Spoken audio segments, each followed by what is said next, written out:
বাসায় বিনা নোটিশে মেহমান চলে আসছে, রান্না করতে হবে গরুর মাংস। খুব পারফেক্ট ভাবে সিদ্ধ করে গরুর মাংসটা রান্না করতে চান? তো আমার এই রান্নার টেকনিকটি ফলো করে রান্নাটা করে দেখুন। খুব কম সময়ের ভিতরে রান্নাটা পারফেক্ট হবে, মাংসগুলো খুব ভালোভাবে গলে যাবে। আর অল্প গরুর মাংস হলে এই টেকনিকটা আরো বেশি ভালো কাজে দেবে।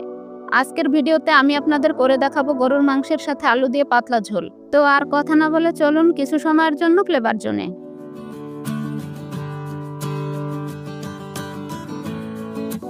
আজকে আমি রান্নার জন্য নিয়ে নিচ্ছি 500 গ্রাম গরুর মাংস। একটি কড়াই বসিয়ে দিয়ে গরম করে নিচ্ছি। দিয়ে দিচ্ছি 4 থেকে 5 টেবিল চামচ তেল। তেল গরম হলে দিয়ে দিচ্ছি দুটো পেঁয়াজ কুচি। পেঁয়াজগুলোকে আমি বাদামি করে ভেজে নিচ্ছি। পেঁয়াজগুলো ভাজা হয়ে গেলে তুলে সাইডে রেখে দিচ্ছি। কড়াইয়ের তেলে দিয়ে দিচ্ছি রসুন বাটা 2 টেবিল চামচ, জিরা বাটা 1 টেবিল চামচ, আদা বাটা 2 টেবিল চামচ। মশলাগুলো দিয়ে আমি একটু সময় নেড়ে নিচ্ছি। দিয়ে দিচ্ছি দুটো তেজপাতা, 3 টুকরো দারচিনি, দুটো এলাচ। গরম মশলা দিয়ে মশলাটাকে সামান্য নেড়ে দিয়ে দিচ্ছি সামান্য পরিমাণ পানি। গুঁড়ো মশলা অ্যাড করার আগে একটু পানি দিয়ে নিলে মশলাটা পুড়ে যায় না। দিয়ে দিচ্ছি 2 টেবিল চামচ গুঁড়ো লঙ্কা। লঙ্কাটা একটু নেড়ে দিয়ে দিচ্ছি হলুদ 2 টেবিল চামচ।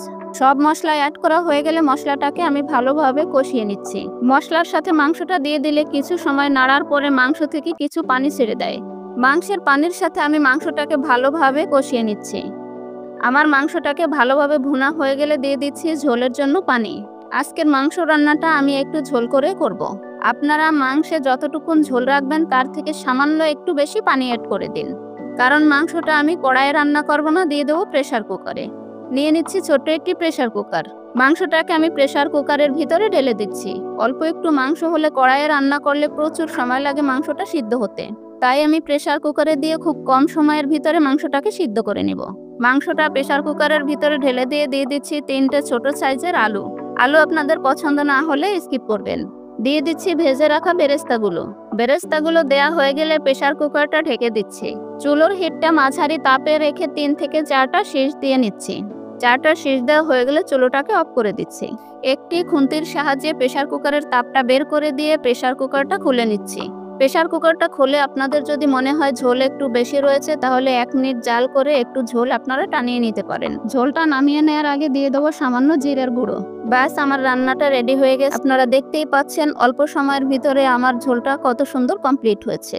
অনেকের ধারণা প্রেসার কুকারে মাংস রান্না করলে মাংসের স্বাদ হয় না। কড়াইয়ে মাংসটাকে কষিয়ে প্রেসার কুকারে দিয়ে এভাবে রান্না করে দেখুন, আপনি পারফেক্টভাবে মাংসের স্বাদটা পাবেন। ঝোলটাকে আমি একটি পাত্রে তুলে নিয়ে আপনাদের দেখিয়ে দিচ্ছি। গরুর মাংস দিয়ে পাতলা ঝোলটা আমার কত সুন্দর হয়েছে। হাতে কম সময় থাকলে ভিডিওটি ফলো করে একবার রান্নাটা ট্রাই করে দেখুন, উপকৃত হবেন। এভাবে রান্না করে যদি বিন্দু উপকৃত হন তাহলে কমেন্ট বক্সে জানিয়ে দিবেন। আজকের রেসিপি ভালো লাগলে চ্যানেলটি লাইক, সাবস্ক্রাইব করে পাশে থাকুন। এরকম আরো রেসিপি পেতে পাশে থাকা বেল আইকনটি বাজিয়ে দিন। আজকে বিদায় নিচ্ছি, আল্লাহ হাফেজ।